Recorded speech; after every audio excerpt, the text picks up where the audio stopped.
ikaw ang isusunod namin. Sara Duterte! Sara Duterte! Magandang umaga sa inyong lahat, mga kasama. Sara Duterte! Ayan, mga kabayan, nandito tayo sa may Senado. Pero ito pong sa likuran natin, doon po yung pinaka-gate ng Senate. Ito po, po natin na. Ayan po, no? Ngayon, pinali sila dyan at lilipat sila dito sa may kabilang kalsada. Kailang tagapangulo, Rafaela David.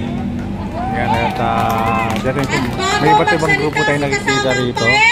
Ayan, may mga akbayan tayo nagkikita rito, mga kabayan. Kasamang Laila! Kasamang Laila Delima ang ating protesta! Naanyayahan ko! Si Atty. Laila Delima sa mga babayan, no? At na pwesto at mga kasama dito sa kaliwang bahagi na si Laila Delima, mga kababayan. Si Laila Delima nakasugod na, mga kababayan ito. Ang huling yan, punta natin. Tagapagsalita.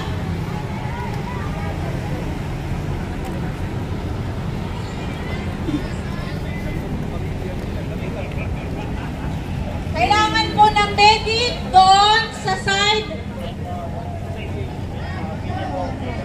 Ito po si Kailangan po ng medic dito sa kanang bahagi, sa kanan ko.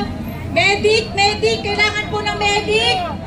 Kanan sa bahagi ng truck, kailangan ng medic. Seryoso po, medic, hindi po ako sisipsipin. Meron po nga si kasuhin doon. Kanang bahagi ng truck. Yung mga kasamang nakatungtong dyan sa ilalim ng puno, inaanyayahan na pong bumaba at gumigna. Mga kasama na nakatungtong, nakasilong, at nandoon sa dulo, mag-merge na po tayo dito sa harap ng entablado. Dumikit tayo sa pinaka-posibleng kayang dikitan na. Inaanyayahan ko po ang mga kasama na nasa ilalim ng puno para pakinggan na natin ang huling dalawang tagapagsalita. Binibigay ko po sa inyo ang babaeng piloto ng West Philippine Sea, si Kasamang Poeng! Ano pala? West Philippine Sea? Ibang rally pala. Hello, magandang umaga mga kasama! Mabuhay ang mga Pilipinong tumitindig! Klaro po ang panawagan natin. Sara Duterte! Sara Duterte! Konstitusyon, ipatupad! Konstitusyon, ipatupad! At ito, para sa ating Senate President, siya na lang ata yung keso na hindi pa natutunaw sa init na ito, sabay-sabay natin isigaw, Cheese Escudero! Galawin ang baso! Cheese Escudero! Galawin ang baso! Ang panawagan po natin, sana matunaw naman ang mga puso ng mga senador natin. Kasi sa totoo lang, madali lang naman ang sagot eh. Impeachment trial, now na! Bakit? Kasi number 1, sabi ng konstitusyon. Ang konstitusyon ba optional? Hindi, di ba? Dapat ang konstitusyon sinusunod.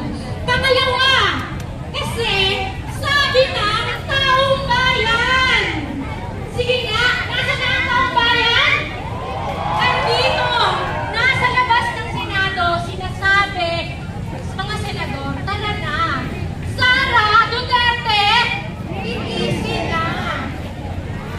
At syempre, dahil pangatlo, yun ang mandato ng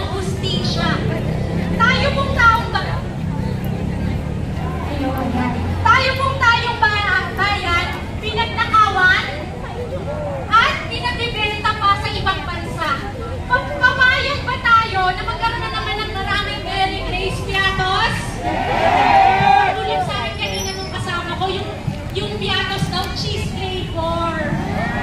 Ayaw po natin nun kasi ang gusto natin yung tunay sa panlasa ng mamamayang tao. At yun ang hustisya. Muli, ang panawagan po natin, impeachment trial now na linisin si Sara Duterte. Meron din po tayong special message sa isa pang classmate ni Senator Cheese. May mensahe po tayo kay Sen. Francis Tolentino. Sabi niya, bilisan na daw, fast track, 19 days tapusin yung impeachment trial kasi matapos na daw yung 19th Congress. Sorry po, Senator Tolentino.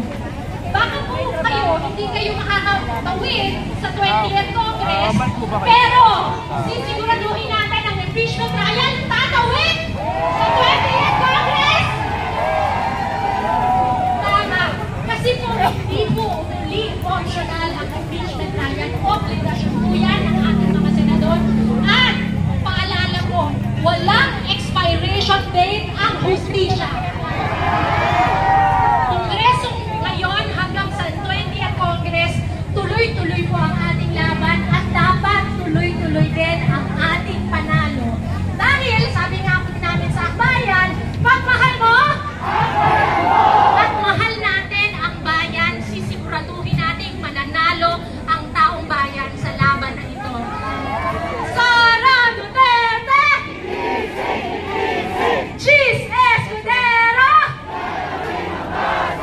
Konstitusyon ipatupad!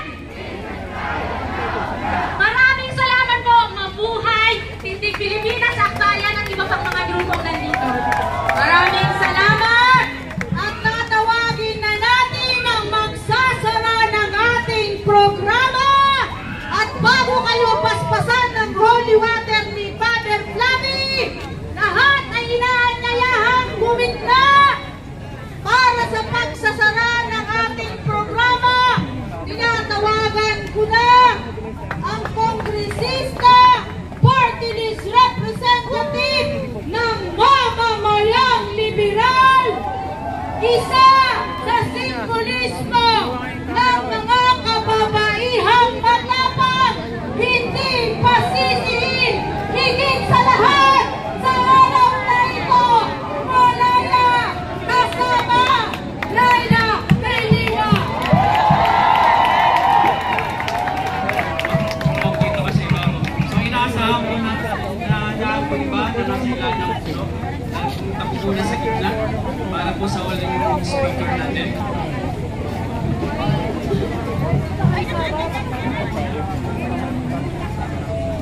Mahirap naman nag-join program.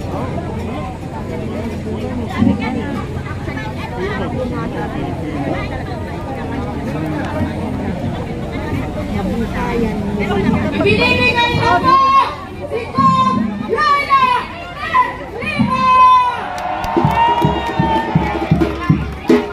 Magandang po sa ating lahat. Eto na naman tayo, makikibangan na naman tayo para sa tawa. Ang para sa pagtutumanan at magkatapunan.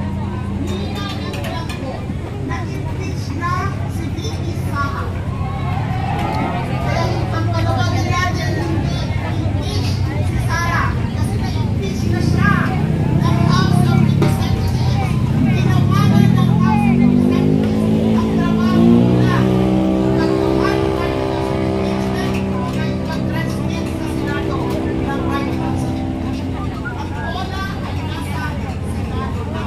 Pero nakita naman natin sa mga nakarang-araw at mga pagpapansot ang mga ginagawa ng ilan sa mga miyembro ng ating Senado.